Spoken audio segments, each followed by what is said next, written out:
বইয়ের পাতা থেকে সিনেমার পর্দায় একটা গল্প কিভাবে জীবন্ত হয়ে ওঠে, এটা তো একটা জাদুর মতো ব্যাপার, তাই না? চলুন আজ আমরা এই অসাধারণ জার্নিটার ভেতরেই ঢুকে পড়ি। আর এখানেই কিন্তু আসল প্রশ্নটা, মানে ভাবুন তো একবার, ৪০০ পাতার একটা বিশাল উপন্যাস, তার যে ডিটেল জগৎ, হাজারো ঘটনা, চরিত্রদের মনের ভেতরের কত কথা, এই সব কিছুকে মাত্র ২ ঘন্টার একটা সিনেমার ফ্রেমে আনা হয় কিভাবে? এটা আসলেই একটা বিরাট সৃজনশীল চ্যালেঞ্জ। তো এই যে এত বড় একটা চ্যালেঞ্জ, এটা সামলানোর কাজটা শুরু হয় কোত্থেকে?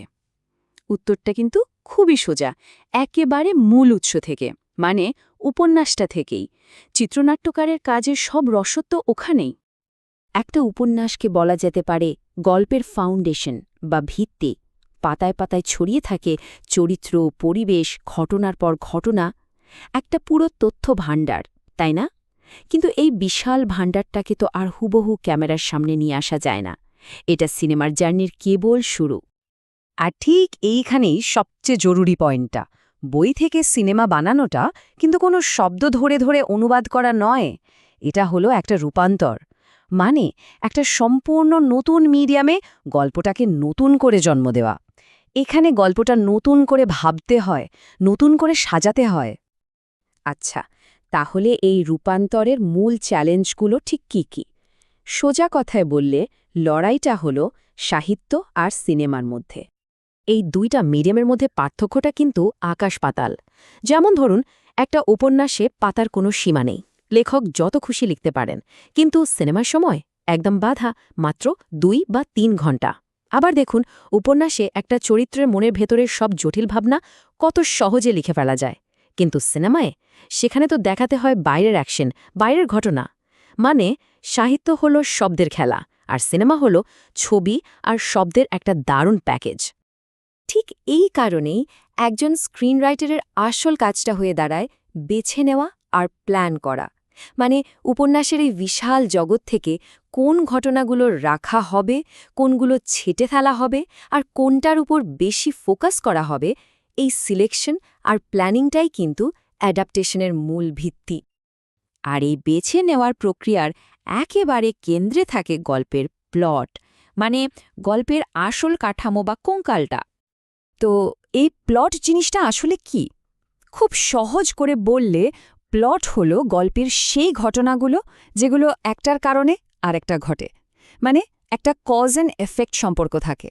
এটা ঠিক যেন গল্পের কঙ্কালের মতো, যা পুরো গল্পটাকে ধরে রাখে, একটা শেপ দেয়। এই কথাটা বিষয়টাকে আরও পরিষ্কার করে দিচ্ছে।